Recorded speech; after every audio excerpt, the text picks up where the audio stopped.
வணக்கம் நேயர்களே, விவாத நேரம் நிகழ்ச்சிக்கு உங்களை அன்புடன் வரவேற்கிறோம்.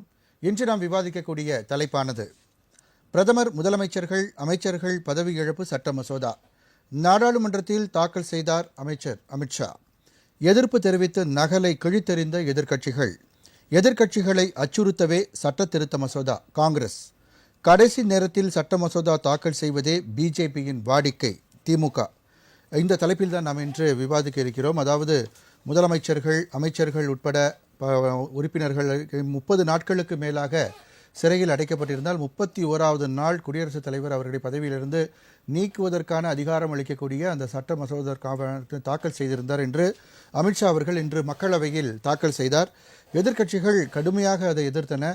அது எந்த அளவிற்கு சென்றதென்றால் நகலை கிழித்து அமித்ஷா மீது வீசும் அளவிற்கு அது சென்றது. அவர்களுடைய எதிர்ப்பை பதிவு செய்தனர். ஆனால் இது ஜனநாயக முறை அல்ல என்று ஓம் பிர்லா அவர்கள் கண்டித்து அவையை ஒத்திவைத்தார். பிறகு நாடாளுமன்றம் கூடிய பிறகு அது கூட்டுக்குழுவுக்கு மாற்றப்பட்டது. இந்த அடுத்த கூட்டத்தொடரில் இது நிறைவேற்றப்படுமா என்பதுதான் நமக்கு தெரிய வரும். ஆனால் தற்போது அமித்ஷா அவர்கள் இந்த தாக்கல் செய்திருக்கிறார். இதை எதிர்க்கட்சிகள் கடுமையாக விமர்சித்திருக்கிறது.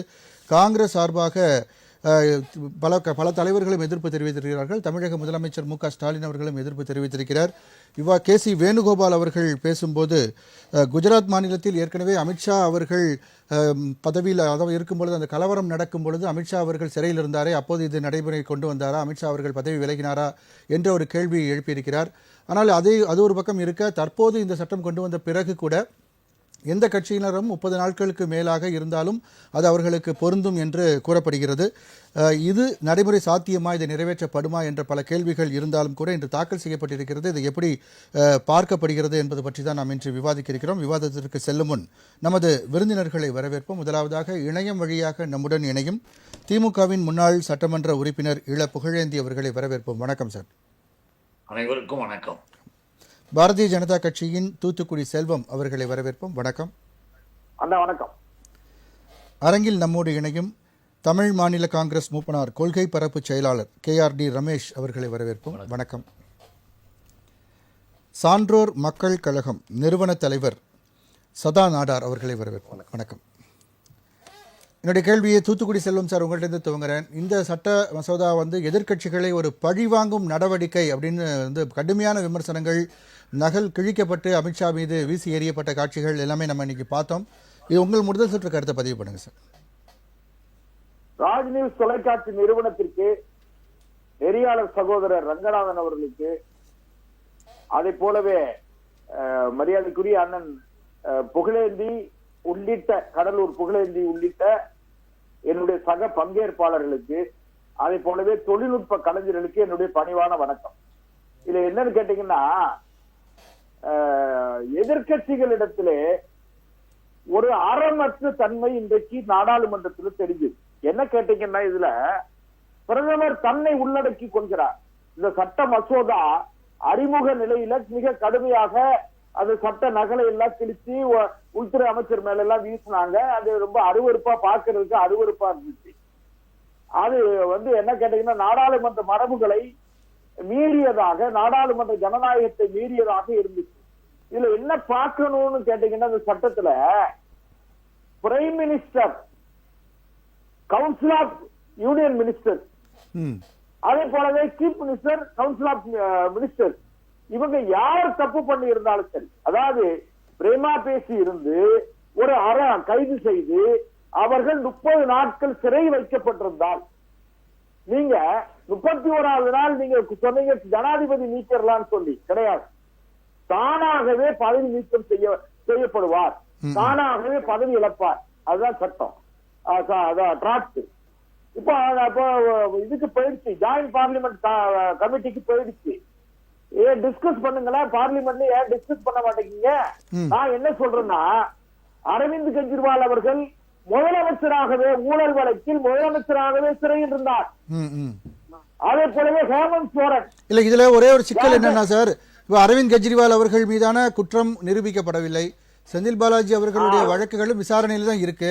சோ அப்ப நீங்க யாரை நினைச்சாலும் நீங்க அவர் மேல வழக்கு பதிவு பண்ணி அவங்க ஜெயில 30 நாள் இருந்தா பதவி விலக்கிடலாம். நீங்க யாரை பதவி விலக்கணும்னு நினைக்கிறீங்களோ அவங்களுக்கு எதிராக அந்த சட்டத்தை பயன்படுத்த வாய்ப்புகள் இருக்கு இல்லையா? இன்னும் கூட நீங்க ஒரே ஒரு விஷயத்தை கேளுங்க. இந்த சட்டம் இப்பொழுது அமுல்படுத்தப்பட்டிருக்கு, இப்பதான் அமுல்படுத்தப்பட்டிருக்கு. இனி வருங்காலத்துல யார் ஆட்சிக்கு வந்தாலும் நாங்க தான் தொடர்ந்து ஆட்சியில் இருப்போம். ஆண்டாண்டு காலமாக கார் உள்ளளவும் கடல் உள்ளளவும் நாங்க தான் ஆட்சியில் இருப்போம் அல்லது அவர்கள் தான் ஆட்சியில் இருப்பாங்கன்னு கிடையாது. யார் ஆட்சிக்கு வந்தாலும் ஊழல் இல்லாத ஒரு நிர்வாகத்தை கொடுக்க வேண்டும் என்ற ஒரு முயற்சியை, முன்னெடுப்பை பாரதிய ஜனதா கட்சி எடுத்திருக்கிறது. அதை நீங்க ஒத்துக்கிடுங்க. ஏன்னு கேட்டீங்கன்னா 30 நாள் சொல்லி டைம் லிமிடேஷன் வச்சிருக்காங்க. நீங்க பெயில் போடுங்க. ஒரு கேஸ் வந்து அந்த ஒரு ஊழல் வழக்கில் தண்டிக்கப்படக்கூடிய வழக்கு, அதாவது ஊழல் வழக்கு. நீங்க வந்து கிரிமினல் சாதாரண வழக்குகள் இருக்காத, ஒரு போராட்ட வழக்கு, அரசியல் போராட்ட வழக்கு, அதெல்லாம் கிடையாது. ஊழல் வழக்கில் தண்டிக்கப்படக்கூடிய அளவிற்கான பிரேமா பேசு கேஸ் இருந்தா 30 நாளைக்குள்ள நீங்க அரசு ஆன உடனே அன்னைக்கே பெயில் போட்டுருவீங்க. 3வது நாள் வந்து ட்ரையல் கோர்ட்ல, ரிமாண்ட் கோர்ட்ல உங்களுக்கு தெரிஞ்சு போயிடும். அதுக்கு பிறகு அப்பீல் கோர்ட், அப்பீல்ல செஷன்ஸ் அப்பீல்னா செஷன்ஸ்ல வந்து அது ஒரு வாரத்தில் தெரிஞ்சிடும். ஹைகோர்ட்ல அது ஒரு வாரத்தில் தெரிஞ்சிடும். நீங்க அபெக்ஸ் கோர்ட், சுப்ரீம் கோர்ட்ல அது ஒரு வாரம் 10 நாள்ல தெரிஞ்சிட போகுது. நீங்க எதுக்கெடுத்தாருந்த முகில் ரோத்தகி வாரார, கபில் சிபல் வாரார, சித்தார்த் ரூரை வாரார. இப்போ நான் என்ன சொல்றேன்னா, இதுல உங்களுக்கு என்ன நடுக்கம், எதிர்கட்சிகளுக்கு என்ன நடுக்கம்? நீங்கள் ஒருவேளை இது ஏதாவது திருத்தம் கொண்டு வர வேண்டும் என்று சொன்னால் அந்த திருத்தத்தை சொல்லுங்க, பார்லிமெண்ட்ல டிபேட் போடும்போது சொல்லுங்க. இல்ல, ஏன் இந்த கேள்வி வருதுன்னா, நான் ஏற்கனவே சொன்னபடி நீங்க வந்து ஒரு டெல்லியில தேர்தல் வரதுக்கு கொஞ்ச நாளைக்கு முன்னாடி அங்க அந்த கட்சியில வந்து அரவிந்த் கெஜ்ரிவால் உட்பட கிட்டத்தட்ட ஒரு 3 பேருக்கு மேல நீங்க வந்து கைது பண்ணியிருந்தீங்க. ஸோ அவங்களுக்கு எதிராக நீங்க சார்ஜஸ் பண்ணியிருந்தீங்க. ஸோ அதே மாதிரி ராகுல் காந்தி அவர்கள் கூட ஒரு முறை வந்து அவருடைய எம்பி பதவியை இழக்கக்கூடிய சூழல் வந்தது. இந்த மாதிரியான சூழ்நிலைகளை உருவாக்கி இருக்கீங்க நீங்க. ஆனால் இப்போ அதே மாதிரி அதை இன்னும் பயன்படுத்தி 30 நாளைக்கு இந்த சட்டம் நிறைவேற்றப்பட்டா ஈஸியா அவங்க பதவி இழக்கிறதுக்கு உங்களுக்கு சாதகமா இருக்கும் அப்படின்ற மாதிரியான பேச்சுக்கள் தான் அதிகமா இருக்கு. நான் எங்களுக்குன்னு ஏன் எடுக்கிறீங்க? ஒவ்வொரு ஊழல் செய்கிற ஒவ்வொரு அரசியல்வாதிகளுக்கும் நீங்க பாரதிய ஜனதா கட்சி மையப்படுத்தி பேச வேண்டாம். இத ஊழல் செய்யக்கூடிய எந்த அமைச்சர்களாக இருந்தாலும் சரி, சட்டமன்ற நாடாளுமன்ற உறுப்பினர்கள் அவர்களுடைய தரங்களை பாதுகாக்கணும். நான் இன்னொன்னு சொல்றேன் சார், நீங்க வேற ஒண்ணு வேண்டாம். மரியாதைக்குரிய அத்வானி அவர்கள் மேல சார்ஜ் ஷீட் போட்டாங்க. ஏதுல பாபர் மசூதி இடிப்பு வழக்குல அவர் உடனே ரிசைன் பண்ணாரா பண்ணலையா? அமித்ஷா பண்ணலையா? அமித்ஷா அவர்கள் பண்ணலையே. குஜராத் கலவரம் இருக்கும்போது அவர் சிறை சென்ற போது கூட அவர் இல்ல சாரி, அவர் ரிசைன் பண்ணிட்டு தான் ரிசைன் பண்ண பிறகு ரிமாண்டுக்கு போனார். மன்னிக்கட, நீங்க கொஞ்சம் வெரிஃபை பண்ணிக்கல. நீங்க கேசி வேணுகோபால் அவர்கள் இந்த கருத்தை பதிவு பண்ணிருக்காரு. இல்ல தவறு. அமித்ஷா அவர்கள் ரிசைன் பண்ண பிறகுதான் அமைச்சராக கைது செய்யப்படவில்லை, ரிமாண்டுக்கு போகல. கைது செய்வதற்கு முன்னால அவர் ரிசைன் பண்ணிட்டாரு. அதனால நான் என்ன சொல்றேன்னா, இதே திமுக இன்றைக்கு திமுகவை சார்ந்த அண்ணன் கடலூர் புகழேந்தி அவர்களுக்கு மிக தெளிவாக தெரியும். சரி, ஒரு ரயில் விபத்துல, அரியலூர் ரயில் விபத்துல நூற்றுக்கணக்கான மக்கள் அன்றைக்கு இறந்த உடனே அரியலூர் அழகேசா ஆண்டது போதாதா, மக்கள் மாண்டது போதாதான்னு சொல்லி ஒரு ரயில் விபத்துக்கு வந்து அண்ணா சொன்ன காலம் உண்டு. லால் பகதூர் சாஸ்திரி அமைச்சராக இருந்தார். அழகேசர் ரயில்வே துறை இணையமைச்சராக இருந்தார். லால் பகதூர் சாஸ்திரி அமைச்சர் பதவியை ராஜா பண்ணார் சார். சரி, ஓகே. அன்னைக்கு பண்டிகை நேரு அவர்கள் வந்து வேண்டாம் நீங்க இருங்கன்னு சொன்னாங்க. நான் என்ன சொல்றேன்டா, தயவு செய்து ஒரு ஊழல் வழக்குல நீங்க என்ன சொல்லி வாரீங்க? அரசியல் இல்ல, நாங்கள் தியாகம் செய்வோம், மக்களுடைய வாழ்க்கை தரத்தை உயர்த்துவோம், பாலாறும் தேனாரும் ஓடும் வாரீங்க. எதுக்கு நீங்க உங்க மேல ஊழல் கரைபடியாமல் பார்த்துக் கொள்ள வேண்டிய பொறுப்பு இருக்கிறதா இல்லையா? செய்தியோட முடிக்க பெருந்தலைவர் காமராஜர் அவர்கள் 1975 இறந்தாங்க. ஏறக்குறைய 50 ஆண்டுகள் முடிஞ்சிச்சு. இன்னைக்கு வரைக்கும் அந்த மகானை யாராவது குறை சொல்றமா? இதே திமுக என்ன சொல்லிச்சு? சுவிஸ் வங்கியில பணம் இருக்கு, ஹைதராபாத் வங்கியில பணம் இருக்குன்னு சொல்லி அப்பண்டமாக முறையற்ற முறையில பெருந்தலைவர் காமராஜர் விமர்சனம் பண்ணாங்க. கட்சனை யாராவது குறை சொல்றோமா? ஐயா கட்சனை சொல்றோமா? அதனால யோக்கியமாக இருங்கன்னு சொல்றான். மக்களுக்கு தொண்டு செய்ய வரக்கூடியவர்கள் அடுத்த சுற்றுல பேசுவோம். நம்ம திரு இளப்புகழேந்தி சார், அதாவது நீங்க ஊழல் பண்ணாம இருங்க அப்படின்னு சொல்றாங்க. நாளைக்கு நாங்க ஆட்சி இழந்து எதிர்கட்சி வரிசையில் அமர்ந்தாலும் எங்களுக்கும் இதே நிலைதான், ஸோ நான் பிரதமர் உட்பட அனைவருக்கும் பொருந்தக்கூடிய வகையில் தான் இந்த சட்ட மசோதாவை வந்து அறிமுகப்படுத்தியிருக்கோம். அதற்கு ஏன் எதிர்க்கட்சிகள் பயப்படுறாங்க? அப்போ ஊழலுக்கு வந்து நீங்கள் ஆதரவாக இருக்கீங்களான்ற ஒரு கேள்வியை வந்து எழுப்புறாரு தூத்துக்குடி. இப்ப நம்முடைய முதல் இதே அவர் அட்வொகேட், நம்ம தோழர் வந்து அட்வொகேட் செல்வம், அவருடைய கட்சிக்காக ஒரு வாதங்களை எடுத்து அழகா டிஃபென்ஸ் நல்லா ஆர்கியூ பண்ணார். ஆனா உண்மைகள்னு இருக்கு. இப்போ இந்த சம்பந்தமாக, இந்த மசோதா சம்பந்தமாக 5 ஆண்டுகளுக்கு மேலாக தண்டனைக்குரிய சட்டங்கள், இது தண்டனைக்குரிய கடுமையான திட்டங்கள்ல அவர்கள் இருந்தார்களா, வழக்குகளில் இருந்தால் அந்த வழக்குகளில் 30 நாள் தொடர்ந்து அவர்கள் சிறையில் வைக்கப்பட்டால் அவர்களுக்கு பதவியை உடனே நீக்கப்படுமா? இப்ப நாம என்ன கேட்கிறோம்? இப்ப என்ன அவசரம், இப்ப என்ன அவசியம், இதற்கு என்ன நோக்கம்? ஒரு அரசாங்கம் ஒரு காரியம் செய்துன்னா, ஒரு சட்டத்தை கொண்டு வருதுன்னா, அதனால் நாட்டுக்கோ நம்முடைய மக்கள் நிலைகளுக்கு ஏதேனும் ஒரு பலனோ, ஏதோ ஒரு விழிப்புணர்வு ஏதாவது ஒண்ணு இருக்கணும். சும்மா நம்மளா கற்பனை பண்ணிக்கிட்டு எல்லாம் பேசிட்டு கூடாது. ஏனென்றால் மிக தெளிவாக தெரியுங்க, நம்ம எஃப்ஐஆர் ஸ்டேஜ், ஏன்னா அவருக்கு தெரியாது இல்ல, எஃப்ஐஆர் ஸ்டேஜ்ல இருந்து நெக்ஸ்ட் சார்ஜ் ஷீட், எஃப்ஐஆர் போட்டு இப்ப கூட பாருங்க, அவருக்கு ரொம்ப வேண்டியவர், அவங்க தலைவருக்கு ரொம்ப வேண்டியவர் சாவர்கர், அவர் கூட காந்தியினுடைய கொலை வழக்குல எஃப்ஐஆர்ல இருக்காரு. அது விசாரணைக்கு பிறகு எஃப்ஐஆர்ல இருந்து சார்ஜ் ஷீட்ல வரும்போது அவர் பேர் எடுக்கப்படுகிறது. எதுக்காக இதை குறிப்பிடுறோம்னா, எஃப்ஐஆர் ஸ்டேஜில் இருக்கும் பொழுதே உடனடியாக நாங்க நடவடிக்கை எடுப்போம் அப்படின்றது மிகப்பெரிய தவறு. இது சட்டப்படியான தவறு. இன்னும் ஒரு குற்றம் சாட்டப்பட்டது அப்படின்னா நாங்க வந்து குற்றமற்றவர் நிரூபிச்சுட்டு வர வேண்டியது கடமை அப்படின்றது தான் அவர் வந்து பதிவு பண்றாரு. அதுக்கு உதாரணங்களா பிஜேபியில சில தலைவர்களை காட்டுறாரு அவரு. ஒரு நிமிஷம் செல்வான். ஏற்கனவே 2 ஆண்டுகள்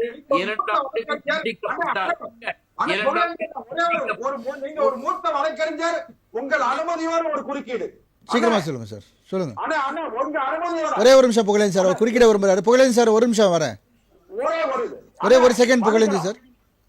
கொடுத்தவன்தான் சார் ஒரு குற்றவாளியே இல்ல. நீங்க உங்க விருப்பத்திற்கு எதிர்கட்சியில் இருக்கக்கூடியவர்களை, முதல்வர்களை, மற்றவர்களை நீங்க அச்சுறுத்துகின்ற விதமாக, இல்ல உங்களுக்கு தேவையான நிலையில பழிவாங்கும் நடவடிக்கை நீங்க சொல்றீங்க. இப்ப செந்தில் பாலாஜி அவர்கள் 1 வருஷத்துக்கு மேல ஜெயில இருந்தாங்க, ஆனா அமைச்சர் பதவி அவருக்கு இருந்தது இல்ல. புகழேந்தி சார் ஒரு நிமிஷம் கேட்டுக்கோங்க. இல்ல, செந்தில் பாலாஜி அவர்கள் 1 வருஷத்துக்கு மேல ஜெயில இருந்தாங்க, ஆனா அவர் அமைச்சர் பதவியிலே இருக்காரு. துறை சார்ந்த பணிகள் எப்படி நடைபெறும்? இது மக்களுடைய வரிப்பணம் வீணடிக்கப்படுவதாக ஆகாதா? சட்டமன்ற உறுப்பினர் மட்டும் இல்ல, நீங்க ஒரு மூத்த வழக்கறிஞர்கள் ஒரே ஒரு சின்ன ஒரு கிளாரிபிகேஷன் தான். சரி சரி, வரேன் சார், நான் வரேன் சார். அவங்க தொடர்ந்து பேசுறாங்க, கேட்காது. வரேன். தவறான செயல், அதுக்காக தான் சொல்றோம். இப்ப அமித்ஷா இவங்க எல்லாம் சொன்னாங்க, ஏற்கனவே அமித்ஷா எல்லாம் அரெஸ்ட் ஆகி ஒரு தடவை உள்ள இருந்து அதுக்கப்புறம் 4 வருஷம் கழிச்சுதான் அவரெல்லாம் வெளியில வந்தார். அந்த அளவுல கூட அவர் பதவியெல்லாம் ராஜினாமா செய்ய மாட்டாங்க. இவர்களுடைய நிலைப்பாடுகள், இவர்களுடைய செயல் நிலைகள் எல்லாம் எப்படி இருக்குன்னு எல்லாருக்கும் தெரியும். அதுக்காக குறிப்பிடுறோம். வரேன் செல்வம் சார், முதல் சுற்று கருத்தை அவங்க பேசி முடிக்கிட்டோம். நான் மறுபடியும் வரேன் உங்ககிட்ட. தேவையில்லாததே இது அவசியமே. அரசியலமைப்பு சட்டம் நமக்கு கொடுத்திருக்கிற உரிமை, ஜனநாயகத்தினுடைய அடிப்படை. இது என்ன அர்த்தமில்லாத சர்வாதிகாரம்? சரி, ஓகே சார். இந்த அதிகாரத்தை வந்து கவர்னரும் குடியரசுத் தலைவரும் எடுத்து வச்சுட்டு அவங்க இஷ்டத்துக்கு இருக்கிறதா? சரி, ரைட். வரேன் சார், மறுபடியும் நான் வரேன். அடுத்த சுற்றுல நான் விரிவா பேசுவோம். வரேன் புகழேந்தி சார், நான் மறுபடியும் வரேன். அரங்கத்துல பேச வேண்டியிருக்கு, நான் வரேன். புகழேந்தி சார், நான் கேக்குதா நான் பேசுறது?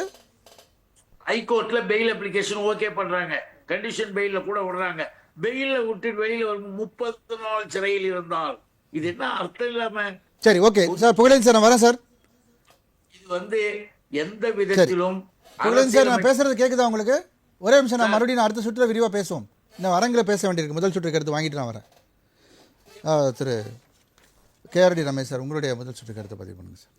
தமிழகத்தை ஏற்கனவே ஆண்ட ஓமந்தூரார், பிஎஸ் குமாரசாமி ராஜா, இவங்கெல்லாம் பொது வாழ்க்கையில் வந்து தன்னுடைய சொத்தை அரசியலுக்கு இழந்தவங்க. இப்போ சமீபத்தில் கண்கூடாக பார்த்தீங்கன்னா பெருந்தலைவர் காமராஜர், அவர் வழிதொட்டி வந்த மூப்பனார், இப்போ எங்கள் தலைவர் கூட ஜி.கே. வாசன் கூட 10 ஆண்டு காலம் இந்த நாட்டினுடைய ஷிப்பிங் மினிஸ்ட்ரியாக இருந்தார். யாருமே வந்து ஊழல் செஞ்சவங்க என்று கை நீட்டி சொல்ல முடியாத அளவிற்கு காமராஜர் எப்படி இருந்தாரோ, மூப்பனார் எப்படி இருந்தாரோ, அதுபோல் தலைவர் வாசன் அவர்களும் இருந்தாங்க. இதுதான் இந்த அங்கீகாரத்திற்கு கிடைத்த ஒரு பரிசாக தான் இன்றைக்கு நாடாளுமன்றத்தில் நிறைவேற்றப்பட்ட மசோதா என்று நான் கருதுகிறேன். அதற்கு காரணம் என்னன்னா, கூட்டுக்குழுக்கு அது கூட்டுக்குழுக்கு அனுப்பியிருக்காங்க, தாக்கல் அது நிறைவேறுவதற்கான வாய்ப்புகளும் இருக்கு. இதற்கு இன்னொரு காரணமும் சொல்லுகிறேன்.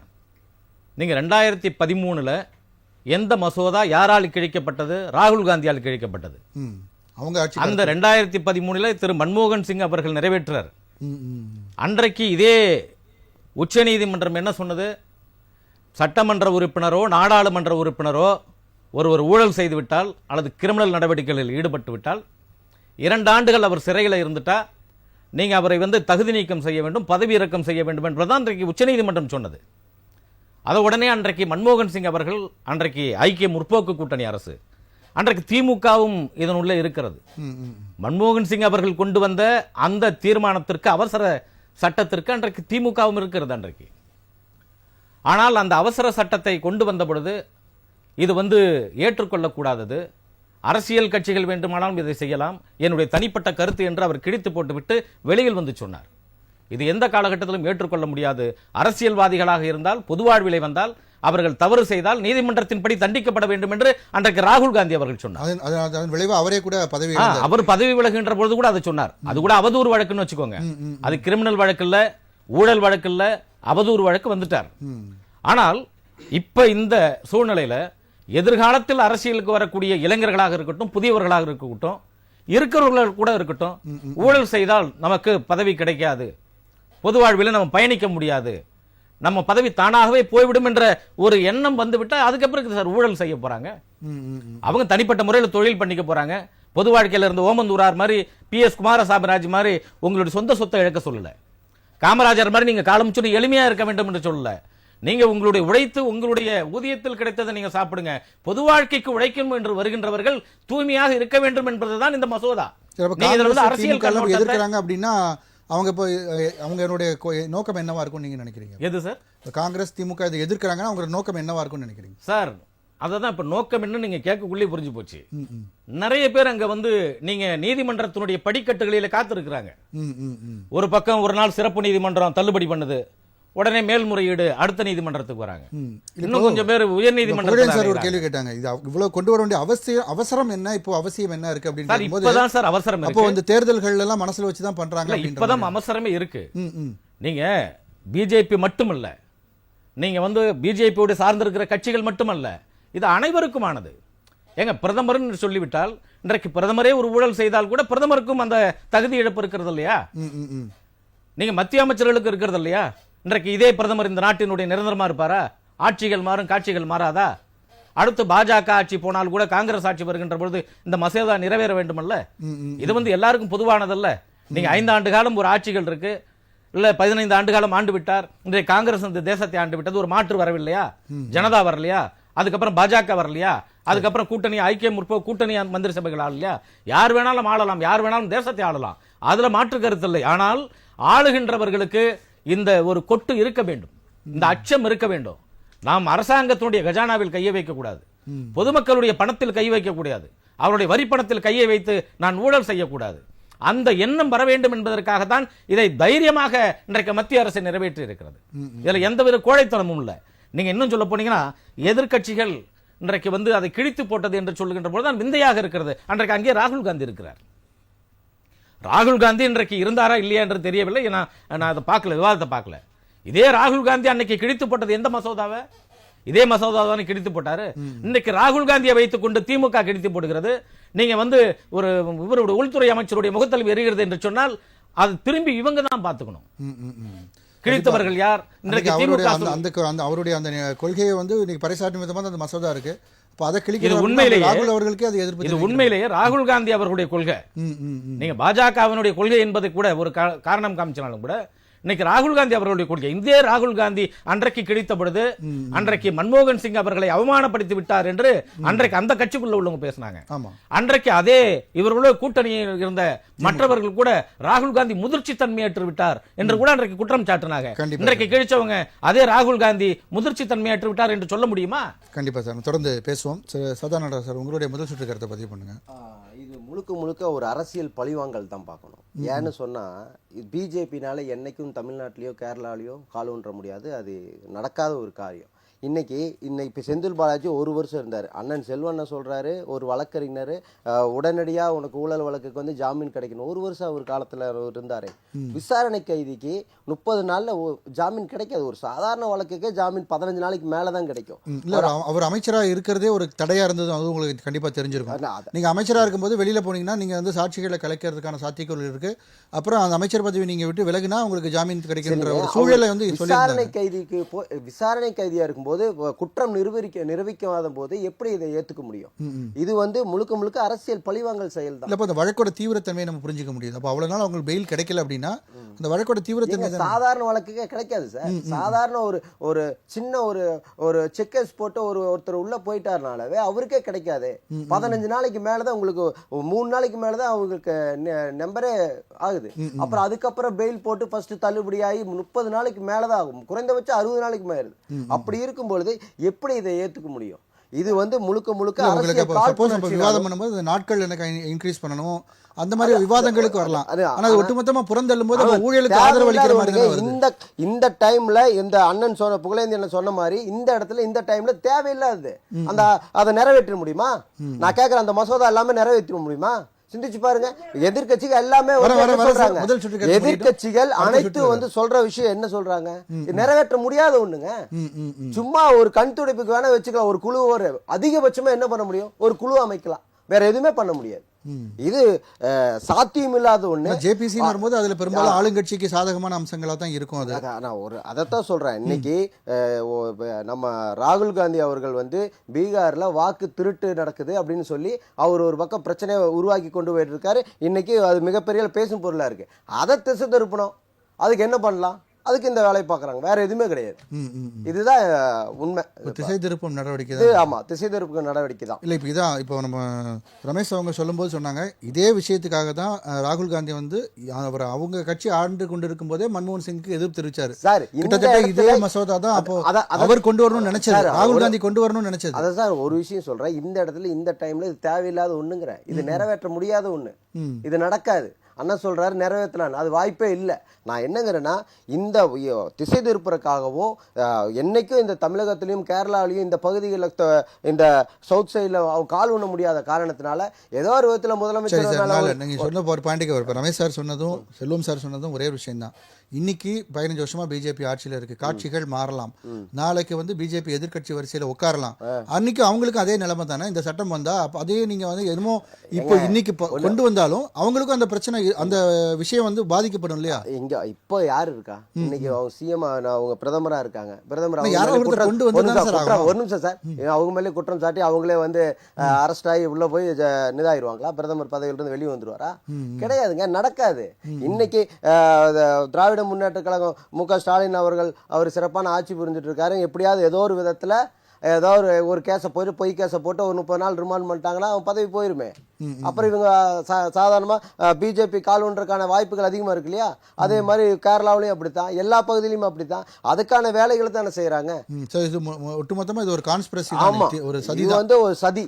இது வந்து அரசியல் பழிவாங்கல் செயலா தான் இதை பார்க்க வேண்டியதா இருக்கு. இது வந்து முழுக்க இந்த இடத்துல இது தேவையில்லாத ஒண்ணு. இந்த மசோதா அது நிறைவேற்ற முடியாத ஒரு விஷயத்தை இவங்க இன்னைக்கு ஒரு இருக்கக்கூடிய அந்த பிரச்சனையை ராகுல் காந்தி வாக்கு திருட்டுன்றத மடைமாற்றம் பயன்படுத்துறாங்க. கண்டிப்பா செல்லும் சார், நிறைய குறுக்கிட விரும்புனீங்க, சொல்லுங்க சார், என்ன கருத்து சொல்லுங்க சார்.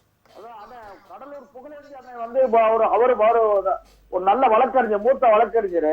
சரி, இதுல என்ன விஷயம் பார்க்கணும்னு கேட்டீங்கன்னா, 30 நாட்களுக்குள் பிணை கிடைத்து விட்டால் அவர்கள் பதவியில் தொடர்றது சிக்கல் கிடையாது.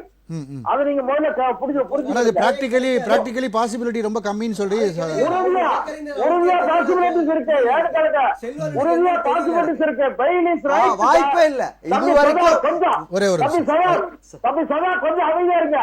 அதுக்கான வாய்ப்பே இல்லனா எப்படி 15 நாள் பெயில் கிடைக்கும்? மூத்த வழக்கறிஞர் நீங்க என்ன பேசிட்டு இல்ல, அவர் என்ன சொல்றாருன்னு மட்டும் சொல்லுங்க. சொல்லுங்க கேட்டுக்கிட்டு அப்புறம் பேசுங்க. சொல்லுங்க. அதாவது பெயில் இருக்கு பாருங்க, பெயில் வந்து அதாவது பிணை கொடுப்பது அவருடைய குற்றம் சாட்டப்பட்டவர்களுக்கு வழங்கப்படக்கூடிய உரிமை.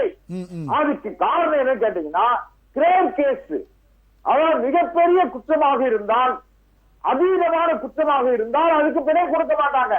அப்படிப்பட்ட நிலையில தான் பதவி இழப்பாரு. இவங்களுக்கு எதுக்கு பயம்?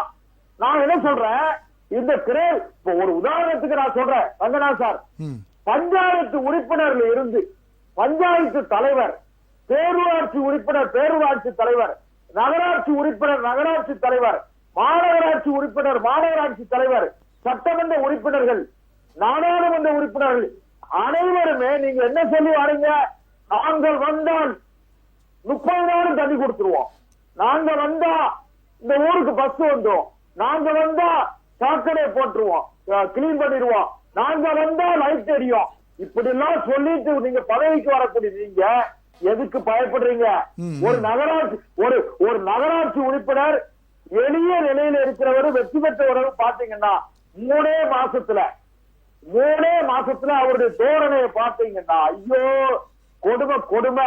மாநகராட்சி உறுப்பினரை பாத்தீங்கன்னா ஒரு நிமிஷம் சொல்லி முடிச்சிடறேன்.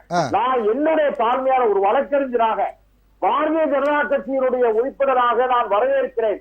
அதே நேரத்தில் நான் இந்த நிகழ்ச்சியின் மூலமாக கற்றறிந்த பெருமக்கள் மூலமாக வழக்கறிஞர் மூலமாக மத்திய அரசுக்கு வைக்கிற வேண்டுகோள் என்னன்னு கேட்டீங்கன்னா, தயவு செய்து இதுக்கு டைம் பிரேம் பண்ணுங்க. இந்த வழக்குகளை அதிகபட்சம் 6 மாச காலத்துக்குள்ள, ஊழல் வழக்காக இருந்தால் 6 மாத காலம், தமிழ்நாடு தேர்தல் வருதுனாலயா இல்ல குற்ற வழக்காக இருந்தால் 1 வருடம். இது கிடையாது சார். நீங்க ரங்கநாத் சாரே நீங்க இப்படி எடுத்து நீங்க எங்களுக்கு இல்ல சார் 6 மாசம்ன்ற ஃப்ரேம் எதுக்காக நான் புரிஞ்சுக்கிறதா கேட்டேன் சார். இது இன்னைக்கு கிடையாது.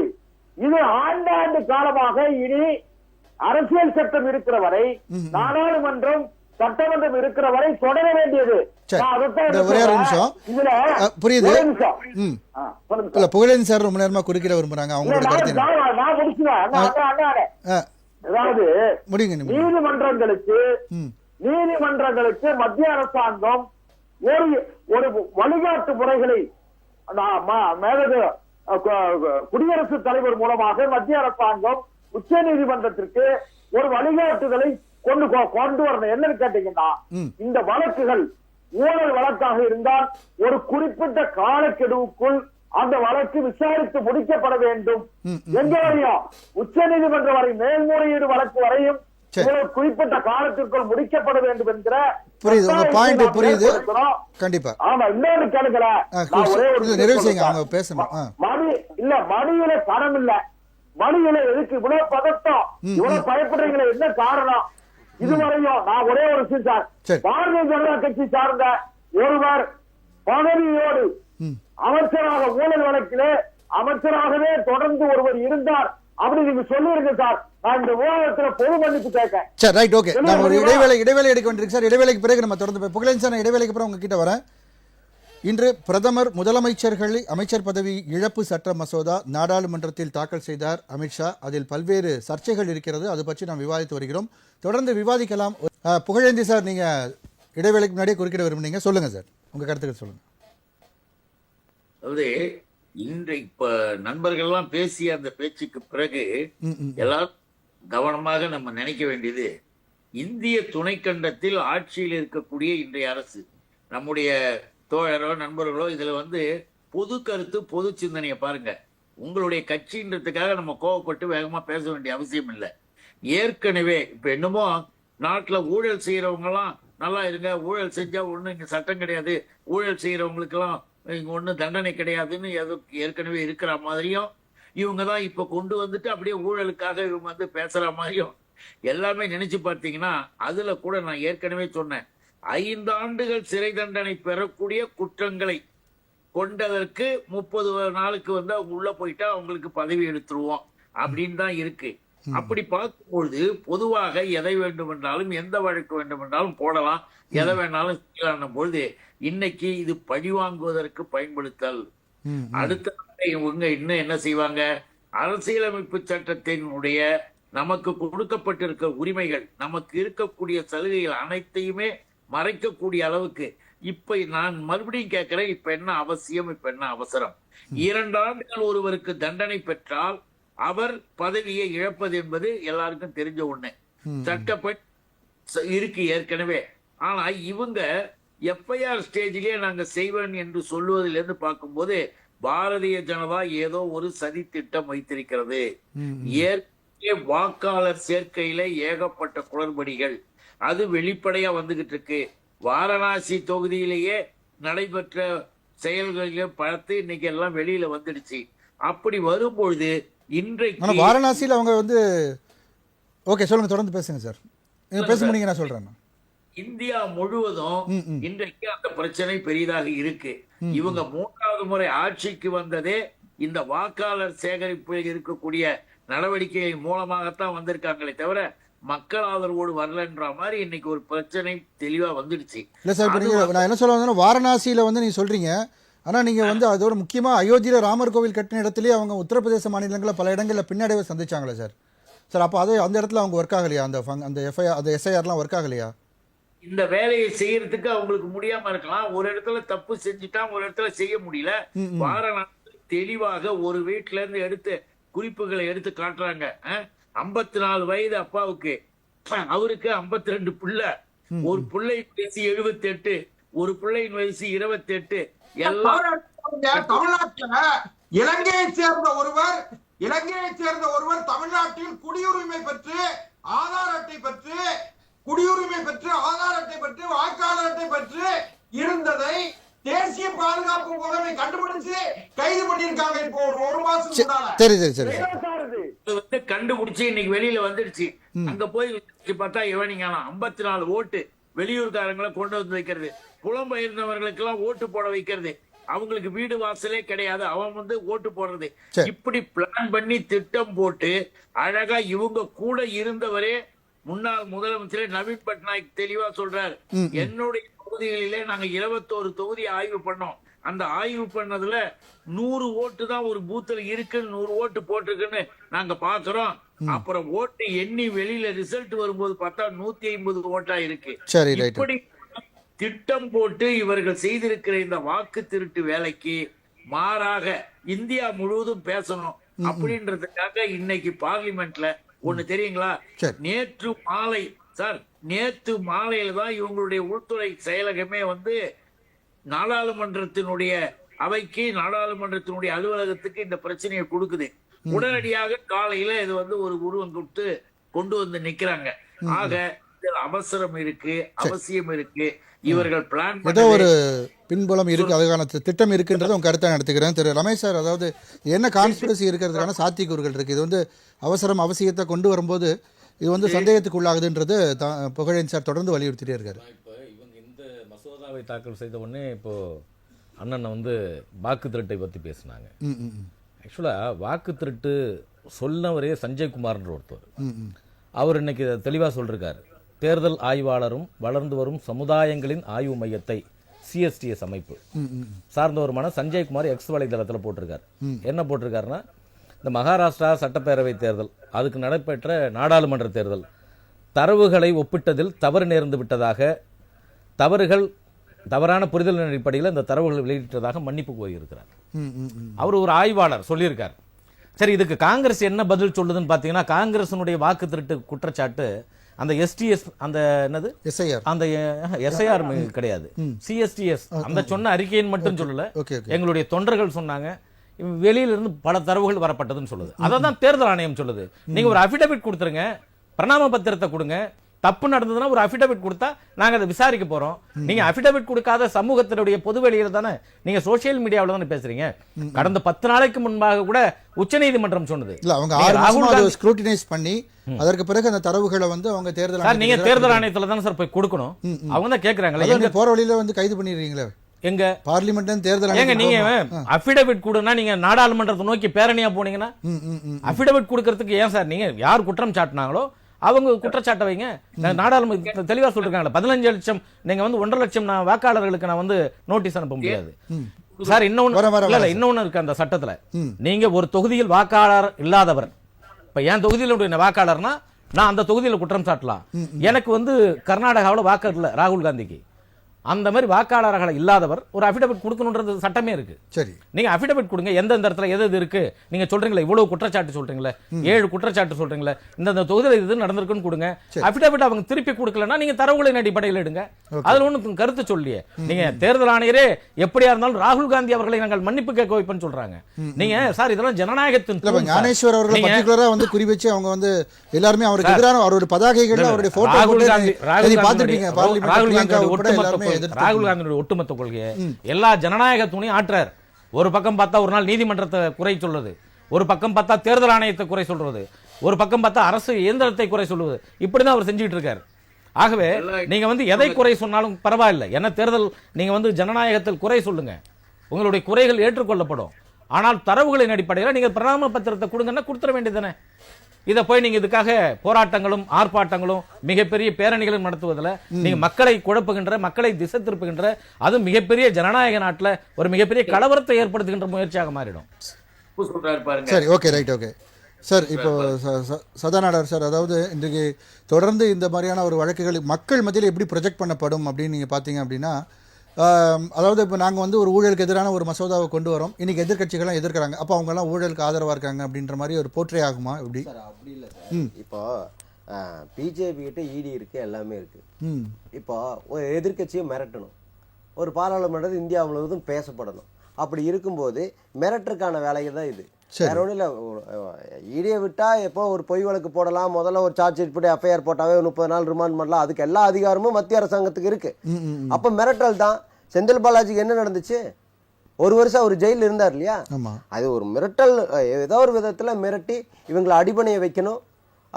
அதிகப்படியா இந்த பிஜேபிக்கு எதிராக குரல் கொடுக்கிறவங்கள ஆஃப் பண்ணுங்கிற ஒரே காரணத்துக்காகத்தான் இந்த மாதிரி இந்த மசோதாவை நிறைவேற்றணும்னு சொல்லிட்டு இந்த பாராளுமன்றத்தில் இந்த மாதிரி விஷயத்தை ஏற்படுத்தியிருக்காங்க இந்த பிஜேபி அரசு. பிஜேபி அரசு இந்த தமிழகத்திலேயா இருக்கட்டும், ஒரு சில மாநிலங்களில் வரலை. இனிமேலும் பிஜேபி அரசு தொடருமானா அதுக்கு கேள்விக்குறியா தான் இருக்கு. இப்பவே மிரட்டி அவங்க இருக்கிற எம்பிக்களையோ ஒரு அமைச்சர்களையோ இப்பவே மிரட்டிட்டா, இப்பவே வர வச்சுட்டா. இந்த தமிழகத்துல இப்ப எலெக்ஷன் வரப்போகுது, இந்த டைம்ல ஏதாவது ஒரு விதத்துல தமிழகத்துல ஒரு மாற்றத்தை உருவாக்கணுங்கிறதுக்காகத்தான் இந்த இடத்துல இந்த டைம்ல இந்த வேலையை அவங்க பிஜேபி இது செஞ்சிருக்கு. இல்லை, அதே மாதிரி இப்போ பொதுவாக சொல்லப்படுது என்னன்னா, இப்போ யாராவது ஒருத்தர் இனிஷியேட் பண்ணி ஆகணும் இல்லையா? இன்னைக்கு ஊழல் அங்கே அவங்களே, அதாவது ஆட்சியாளர்களே அவங்களுக்கு எதிரான ஒரு மசோதாவை யாரும் கொண்டு வருவாங்க, அது நிறைவேற்ற முடியுமா? ஒரு குழுதான் அமைக்க முடியும், அது நிறைவேற்ற முடியாதுங்கிறேன் நான். அது இந்த இடத்துல இந்த டைம்ல இந்த எலெக்ஷன் டைம் தமிழகத்துல நடக்க போது ஒரு சில இடத்துல பிஜேபி, உண்மையாலுமே சொல்றேன், பிஜேபிக்கு அவங்களுக்கு ஆதாயத்துக்காக அரசியல் பழிவாங்களுக்காக இந்த வேலையை கையில் எடுத்திருக்காங்களே ஒழிய இதனால எந்த பிரயோஜனம் இல்லை. அதுதான் உண்மை. நீ எஃப்ஐஆர் போட்டு ரிமாண்ட் பண்ணி அதில் இருந்து நம்ம நீங்க வந்து தண்டனை அனுபவிக்கும் போது வர்றது வேற. 30 நாளுக்கு காலக்கெடு ரொம்ப கம்மியா வச்சுக்கிட்டு ஒரு சாதாரண வழக்கு இருந்தா கூட இன்னைக்கு 30 நாள்ல பெயில் கிடைக்கிறது. எந்த கட்சியுமே எதிர்கட்சியா இருந்தா யாராவது கைது செய்யப்பட்டாங்கன்னா அவர் சொல்லக்கூடிய ஒரு விஷயம், தார்மீக அடிப்படையில் அவர் வந்து பதவி விலகி அவர் குற்றமற்றவர் என்று நிரூபித்து விட்டு மீண்டும் வரட்டும் அப்படின்ற ஒரு கருத்தை எல்லா கட்சியும் சொல்றாங்க. சட்டமா கொண்டு வந்தா நீங்க எதிர்க்கிறீங்க. பொய் கேஸ் எத்தனையோ பக்கம் போடுறாங்க சார். பொய் கேஸ் எத்தனையோ வழக்குகள் இருக்கு. கொஞ்சம் ஆக்டிவா வேலை செய்யறாங்கனாவே அவங்க மேல வழக்கு போடத்தான் செய்யறாங்க. ஈடியோ ஏவி விடுவாங்க, ரைடு போவாங்க. நேரு அவர் வீட்டுக்கு கூட போனாங்க. புரியுது? ஏதோ ஒரு விதத்துல தொந்தரவு கொடுத்து அவங்க யாரு பேசப்படுறாங்க, யாரு அதிகப்படியா வலுவா இருக்காங்க, அந்த அங்கிருந்து மிரட்டல் விட்டு ஆட்டோமேட்டிக்கா ஆஃப் ஆவாங்க இல்லையா? அதுக்கான வேலைகள் தான் பிஜேபி பண்ணிட்டு இருக்கு. சரி, ரைட், ஓகே. திரு செல்வம் சார், அதாவது நீங்க இடி வச்சிருக்கீங்க, சிபிஐ, எல்லா அமைப்புகளும் அரசு அமைப்புகள் எல்லாத்தையும் பயன்படுத்தி எதிர்கட்சிகளை மிரட்டுவதற்காக தான் பண்றீங்க அப்படின்றதான் சதா அவர்களுடைய கருத்தா இருக்கு. அதாவது இப்போ சமீபத்துல மாண்புமிகு உயர்நீதிமன்றம், சென்னை உயர்நீதிமன்றத்துல ஒரு 17 பேர் மேல ஒரே எஃப்ஐஆர்ல உள்ள ஒரு வழக்கில் 17 பேர் மேல போடப்பட்ட குண்டர் சட்டம் ரத்து செய்யப்பட்டது. தமிழ்நாடு காவல்துறைக்கு அவமானமா இல்லையா? சொல்லுங்க. 17 பேர் மேல குண்டர் சட்டம், எத்தனை பத்திரிகையாளர் மேல பொய் வழக்கு, எத்தனை பத்திரிகையாளருடைய கை ஒடிக்கப்பட்ட கையை வந்து ஜெயில வச்சு ஒடிச்சாங்க, அடிச்சு உடைச்சாங்க. எத்தனை குற்றம் சாட்டப்பட்டவர்கள் கைதிகள் வந்து கால் ஒடிஞ்சு கை ஒடிஞ்சு போய் காவல்துறையில போய் நிக்காங்க. ஒரு நீதிமன்றத்துல உயர்நீதிமன்ற நீதிபதியே கேட்டாங்க, என்னப்பா கைதிகளுக்கு மட்டுமே அந்த பாத்ரூம்ல வந்து கைகள் மட்டுமே வலிக்குன்றாங்களே, போலீஸ் வலிக்க விட மாட்டாங்களான்னு கேட்டாங்களே, கேட்கலையா? கேட்டாங்க. இதெல்லாம் என்ன சார் பேச்சு? நான் என்ன சொல்றேன், ஊழலை பொதுமைப்படுத்தாதீங்க. ஊழல் யார் செய்யாலும் சரி, நீங்க ஒரு யோக்கியமான அரசியலுக்கு வந்திருக்கிறீர்கள், தியாகம் செய்வதற்கு வந்திருக்கிற நீங்க தியாகம் செய்ய வந்திருக்கீங்களா, சம்பாத்தியம் பண்ண கொள்ளையடிக்க வந்திருக்கீங்களா? கொள்ளையடிக்க வந்திருப்பதாக இருந்தால் நீங்க மக்கள் பணத்தை கொள்ளையடிக்க போறோம்னு சொல்லுங்க, இந்த சட்டத்தை எதிர்த்துங்க. மக்களை நாங்கள் காப்பாற்றுவதற்காக வந்திருக்கிறோம்.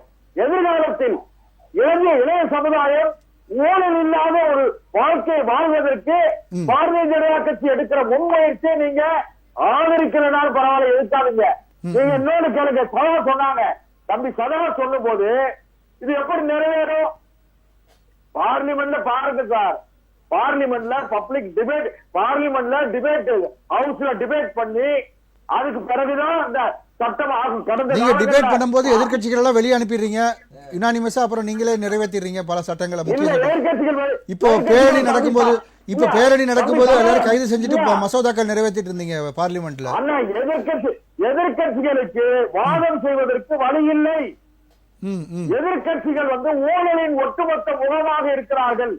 அதனால இவர்கள் பதறி துடிக்கிறாங்க. நான் என்ன சொல்றேன், இந்த வழக்கு பிஜேபிக்கு கிடையாது, அவருக்கு கிடையாது, பிஜேபி ஆதரவு கட்சி கிடையாது அப்படி சொல்லியிருக்கோம். வருமான வரி மசோதா நிறைவேற்றும் போது கூட உங்க பேரணிக்கு போயிருக்கும் போது அந்த சமயத்துல கேப்ல வந்து நீங்க நிறைவேற்றுறீங்க. இது வந்து இன்னைக்கு நேற்றுக்கு இல்ல, தொடர்ந்து இதுதான் நீங்க பாரதிய ஜனதா கட்சி செஞ்சுட்டு வருது. ரகனா சார், பாராளுமன்ற உறுப்பினருக்கு நான் இன்னொன்னு, ஒரு பாராளுமன்ற கட்சிக்கு கொரோனா இருக்காங்களா இல்லையா? பாராளுமன்ற கட்சியினுடைய தலைவர் இருக்காங்களா இல்லையா? உங்களுக்கு என்ன சார் வேலை? டிபேட்ல பேசுங்க, ஆதாரபூர்வமா பேசுங்க, வாக்கெடுப்பு டிவிஷன் கேளுங்க, டிவிஷன் கேட்டு வாக்கெடுப்பு நடத்த சொல்லுங்க. கார்கே அவர்களுக்கு மைக் ஆஃப் பண்ணப்பட்டிருக்கு நாடாளுமன்றத்தில் பல தடவை. சார், தவறான வார்த்தை யாரு பேசினாலும் நீங்க நாடாளுமன்றத்தை மட்டும் சொல்லாதீங்க. தமிழ்நாடு சட்டமன்றத்துல நீங்க அதை பேசாதீங்க, நீங்க இதை பேசாதீங்க அப்படின்னு சபாநாயகர் சொல்றாரா சொல்லலையா? சபாநாயகர் சொல்றாங்களா? சொல்றாரு. அதனால நான் என்ன சொல்றேன்னா, ஒழுங்குமுறை நாடாளுமன்றத்தை ஆகட்டும் சட்டமன்றத்தை ஆகட்டும் அதை முறைப்படுத்த வேண்டிய கடமையும் பொறுப்பு யாருக்கு இருக்கு? சபாநாயகருக்கு இருக்கு. சபையில நான் ஒரு விஷயத்தோட முடிக்கிறேன். நான் ஒரே ஒரு கிடைக்கிறேன், ஊழலின் ஊற்றுக்கண்ணாக இருக்கிற எதிர்க்கட்சிகளுக்கு இந்த சட்டத்தை பார்த்து பயப்படுறாங்க. சட்டம் நிறைவேறும். பொறுத்திருந்து பார்ப்போம் சார். நான் மறுபடியும் வரேன். பிரதமரா இருக்காரு, பிரதமரை குற்றம் சாட்டிட்டு அவரே வந்து உங்களுக்கு நிதி போயிருவாரு, ஜெயில எஃப்ஐஆர் போட்டுருவாங்களா? அவங்க இப்ப ஆட்சியில் இருக்கிறது யாரு? பிரதமர் பிஜேபி தானே ஆட்சியில் இருக்கு. உடனே அவங்க மேலே குற்றம் சாட்டிட்டு அவங்க உள்ள போயிருவாங்களா? இந்த நீங்க சொல்றீங்களா பிஜேபிக்கு சேர்த்துன்னு சொல்றீங்க. இப்ப யார் இருக்காங்கிறது வேணும்ல. இன்னைக்கு பிஜேபி தான் ஆட்சியில் இருக்கு. வழக்கு போட்டு இல்ல, நீங்க ஆட்சியில் இருப்பீங்க, உங்க மேல எப்படி வழக்கு போட முடியும்? நீங்க பிரதமரா இருப்பீங்க, உங்க மேல எப்படி நாங்க வழக்கு நடக்க முடியும்? எதிர்த்து போராட்டம் பண்ண முடியும். சரி, புகழேந்தி சார் ரொம்ப நேரமா பேச ட்ரை பண்ணிட்டு இருக்காங்க. புகழேந்தி சார் சொல்லுங்க சார். அவர் பாட்டுக்கு அவர் விருப்பத்துக்கு எடுத்து பாவம், அவருக்கு வந்து தமிழ்நாடு தான் இந்தியா நினைச்சுக்கிட்டு இருக்காரு. இந்தியாவில் இருக்கக்கூடிய உத்தரப்பிரதேசத்தையும் பீகாரையும் குஜராத்தையும் மற்ற உள்ள மாநிலங்கள்லயும் இன்னைக்கு நடந்துகிட்டு இருக்கிற நிலையை பார்க்கணும். இன்னும் ஊழல் சொல்றாரு. கார்பரேட் கம்பெனிகளுக்கு துணை போறது யாரு? நீங்க பல லட்சம் கோடியை வந்து அவங்களுக்கு வரி சலுகை செய்றீங்க, கடனை தள்ளுபடி பண்றீங்க. இங்க விவசாயிகளுக்கு கேட்டா கொடுக்கிற மாணவர்களுக்கு மாணவிகளுக்கு கொடுக்கிற கல்வி கடனை கூட தள்ளுபடி பண்ண மாட்டேங்கிறீங்க.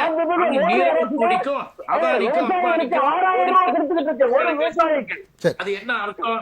அது எப்படி கொடுக்குறீங்க?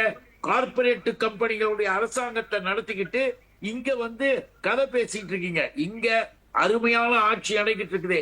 இந்த ஆட்சியினுடைய ஒவ்வொரு நடவடிக்கையும் எங்கள் முதல்வர் எங்க தலைவருடைய செயல்களையும் இந்தியாவே இன்னைக்கு பின்பற்ற வேண்டிய நிலைமைக்கு வந்திருக்கிறது. உங்களுக்கே தெரியும், அங்க இருக்கிறவங்களுக்கு தெரியும். அதனால தமிழ்நாட்டில் ஜனநாயகம் இருக்கிறது. இது சர்வாதிகாரத்தின் தொடக்கம். மீண்டும் சர்வாதிகாரத்தை கொண்டு வருவதற்கு கொண்டு வந்ததுதானே தவிர இப்ப என்ன இந்த மசோதாவுக்கு அவசரம் இது என்ன அவசியம்? இதைதான் கேட்டேன். அதுக்கு இன்னும் பதில் இல்ல. சரி, ரைட், ஓகே. நான் அதுக்கான பதில கேட்குறேன் சார். இதை தொடர்ந்து புகழேந்தி சார் எழுப்பிட்டு இருக்காங்க. அது மட்டும் இல்லாமல் இன்னைக்கு சட்டங்கள் கிழிச்சு எறியப்பட்டது, அதை பற்றி உங்களுடைய பார்வையை சொல்லுங்க. வந்துட்டு ஒரு வருஷம் விவசாயிகளை அலைய வைத்த கட்சி தான் இந்த பாரதிய ஜனதா. சரி, ரைட். அதற்கு பிறகு அடங்கி போச்சு. அதே மாதிரிதான் இந்த நிலையையும் இந்த சட்டத்தையும் இவர்கள் கொண்டு வர முடியும். சரி, ரைட், ஓகே சார். வரேன் சார். சொல்லுங்க சார். அதாவது ஆளுங்கட்சி எந்த சட்டத்தை கொண்டு வந்தாலும் அதை எதிர்ப்பது என்பதிலே இன்றைக்கு நாடாளுமன்றத்தில் எதிர்க்கட்சிகள் தெளிவாக இருக்கிறது. அதில் எந்தவித மாற்று கருத்தும் இல்லை. அவங்க எல்லாத்தையுமே எதிர்ப்பாங்க. நீங்கள் நல்லது செஞ்சாலும் எதிர்ப்பாங்க, தீமை செய்தாலும் எதிர்ப்பாங்க. இந்த சட்ட நகலை எதிர்த்தது, அவர்களுடைய எதிர்ப்பை பதிவு செய்வது என்பது அவர்களுக்கு உள்ளுக்குள்ள கொஞ்சம் அச்சம் இருக்கிறது. ஏனென்றால் அங்கதான் நீங்க கோர்ட்டினுடைய வாசப்படியில் இருக்கணும்னு சொன்ன மாதிரி நீதிமன்றத்தினுடைய வாசல்களில் நீதி கேட்டு பல பேர் இருக்காங்க. எதிர்க்கட்சி வரிசையில் இருக்கிறவங்க தான் இருக்காங்க. அதில் ஆளுங்கட்சி வரிசையில் இருந்தாலும் கூட மாற்று கருத்தில் அவங்களும் பாதிக்கட்டும்.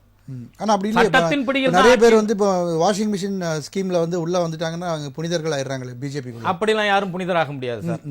அது வந்து வேணா கொஞ்ச காலத்துக்கு வேணா அவகாசம் வேணா அவங்க வந்து கேட்டுக்கலாம். ஒருவேளை அவங்க முயற்சி பண்ணலாம், நம்ம புனிதரா மாறலாம்.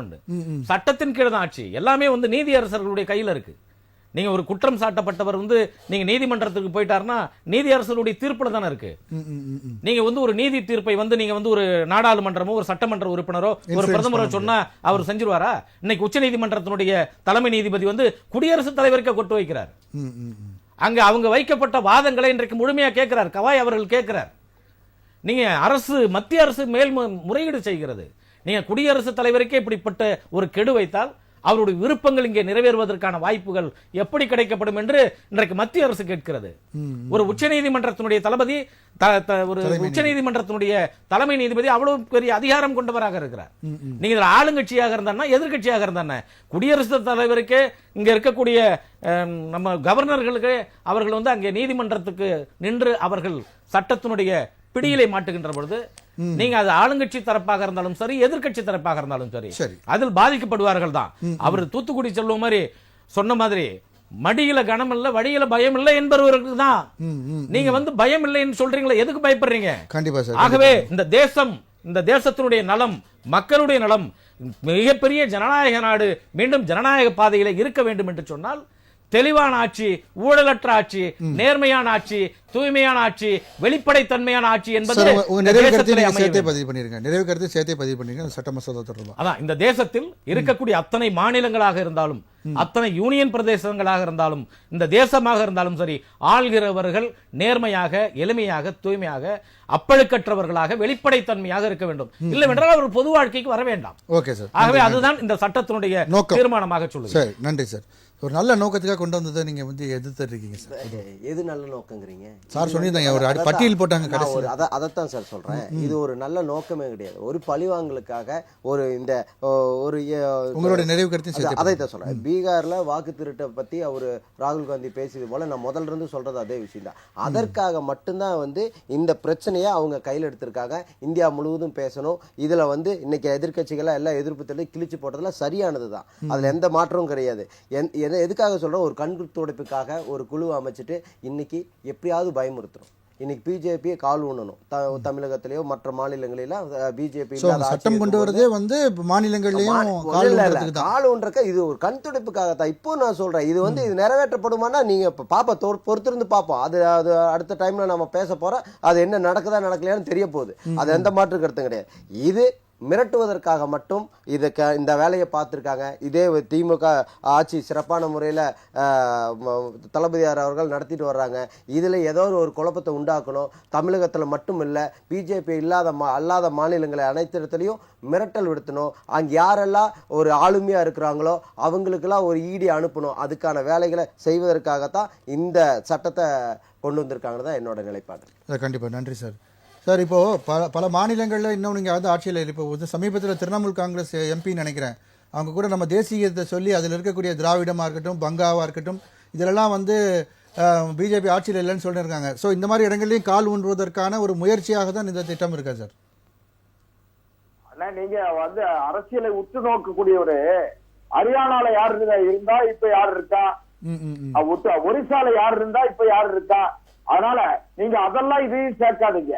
நான் என்ன நினைக்கிறேன்னு கேட்டீங்கன்னா, பண்டித நேருவை நாம் இன்னைக்கு குறை சொல்லல சார். பண்டித நேரு பணம் வாங்கினார், லஞ்சம் வாங்கினார் நம்ம சொல்றோமா? சொல்லுங்க. லால் பகதூர் சாஸ்திரி பணம் வாங்கினார் நம்ம சொல்றோமா?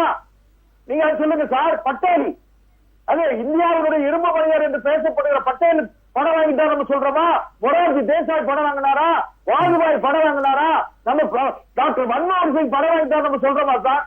அதனால நான் என்ன சொல்றேன்னா, ஒரு நேர்மையான ஆட்சி, ஒரு குறிப்பா தமிழ்நாட்டை பொறுத்தவரையிலும் சென்னை ராஜஸ்தானியாக இருந்த காலத்தில இருந்து ஓமந்தூர் ராமசாமி ரெட்டியார், குமாரசாமி ராஜா, ராஜாஜி, ஐயா பெருந்தலைவர் காமராஜர், இப்படிப்பட்ட யோக்கியர்களுடைய ஆட்சி, அண்ணாவினுடைய ஆட்சி, இதெல்லாம் வரட்டும் சார். இதை விட்டுட்டு நீங்க ஒண்ணுமே இல்ல, இப்பதான் சட்டம் வரைவு சட்டம் டிராப்ட் இப்பதான் டிராப்ட் பில்லு ஃபைல் பண்ணிருக்காங்க, சப்மிட் பண்ணிருக்காங்க. அதையும் ஜேபிசிக்கு அனுப்பியாச்சு, ஜாயிண்ட் பார்லிமெண்ட் கமிட்டிக்கு அனுப்பியாச்சு. ஜேபிசில டிஸ்கஸ் பண்ணுங்க சார். ஜேபிசில திமுகவும் இருக்க போகுது, காங்கிரஸ் இருக்கும், நீங்க ஜேபிசில டிஸ்கஸ் பண்ணுங்க. அதனால நான் என்ன சொல்றேன்னா, மசோதா வரைவு நிலையிலேயே நீங்கள் எதிர்ப்பதற்கு என்ன காரணம் என்று சொன்னால், நீங்கள் ஊழல்வாதிகளாக இருக்கிற காரணத்தால் உங்களுடைய ஊழல் உங்களையே பாதித்துவிடும் என்கிற அச்சம் இருக்கிற காரணத்தால நான் என்ன சொல்றேன், இந்த நிகழ்ச்சியை பார்த்து கொண்டிருக்கிற இளைஞர்கள் படித்துவிட்டு பட்டம் பெற்றுவிட்டு எங்கே வேலை என்று அலைந்து கொண்டிருக்கிற இளைஞர்கள் 20 லட்சம் ரூபாய் இருந்தா வேலை கிடைக்கும், 30 லட்சம் ரூபாய் இருந்தா வேலை கிடைக்கும் அப்படின்னு ஏங்கி கேட்டிருக்கிற இளைஞர்கள் நீங்க நேர்மையான அரசியல் பண்றீங்களா? நீங்க வட இந்தியர்களுக்கு வட இந்திய ஓட்டு இங்க எப்படி கிடைக்குது? எல்லா குறுக்கோளையும் சட்டத்தை அனைவரும் பாராட்ட வேண்டும், அனைவரும் கொண்டாடணும். அதனால பிரதமர் நரேந்திர மோடி என்கிற ஒரு துறவி ஆட்சி காலத்துல ஊழல் எதிர்ப்பு சட்டம் கண்டிப்பாக நிறைவேறும். இந்தியா ஊழல் இல்லாத ஒரு யோக்கியமான அரசை தருவதற்கு, இந்தியா முழுக்க தருவதற்கு பிரதமர் நரேந்திர மோடி எடுக்கிற முயற்சிகள் வெற்றி பெறும், வெற்றி பெறும், வெற்றி பெறும். நன்றி நன்றி நன்றி சார். சார் புகழேன் சார், உங்களுடைய கருத்துக்களை சொல்லுங்க சார். இப்ப இப்படிப்பட்ட கூட்டம் பேசுற மாதிரி எல்லாம் பேசிட்டு அவர்கள் கற்பனைகளை ஏதாவது செய்யட்டும். ஆனா நான் ஒன்று சொல்றேன், இந்த எடுத்துக்கொண்டிருக்கிற விவாதத்துல இந்த 30 நாள் கணக்கை வச்சுக்கிட்டு இவங்க போடுற இந்த திட்டங்கள்ல பின்னால சதி திட்டம் இருக்கு, சர்வாதிகாரத்தின் தொடக்கம் இது ஒரு கருப்பு சட்டம் அப்படின்லாம் நான் சொன்னதுல இன்னும் ஒன்னையும் சொல்லி முடிக்க விரும்புறேன். வேற ஒண்ணும் இல்ல, 30 நாள் பெயில் 32வது நாள் 34வது நாள் கிடைச்சா கூட இவங்களுடைய சட்டப்படி போயிடணும். ஆனால் அந்த வழக்குல அவர் விடுதலை ஆவார். விடுதலை ஆகின்ற பொழுது இப்ப இவங்க செஞ்சிருக்கிற இந்த 30 நாள் சட்டத்தினால என்ன பலன், என்ன பயன்?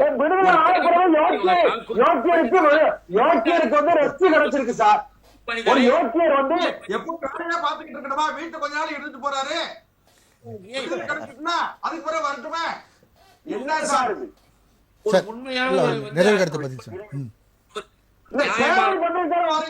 ஓகே ஓகே சார் சொல்லுது. அப்படிப்பட்ட நல்லவரை போய் உடனடியாக இது செஞ்சது. அதனாலதான் அரசியலமைப்பு சட்டத்தின் அறிவாளிகள் எல்லாருமே அண்ணல் அம்பேத்கரா இருந்தாலும் நம்முடைய முதல் தலைவர்கள் அத்தனை பேர் சேர்ந்துதான் செஞ்சாங்க. 2 வருடம் ஒருத்தருக்கு தண்டனை என்றால் அவருடைய பதவி போகணும். அதுதான் கரெக்ட், அதுதான் தர்மம், அதுதான் நியாயம்.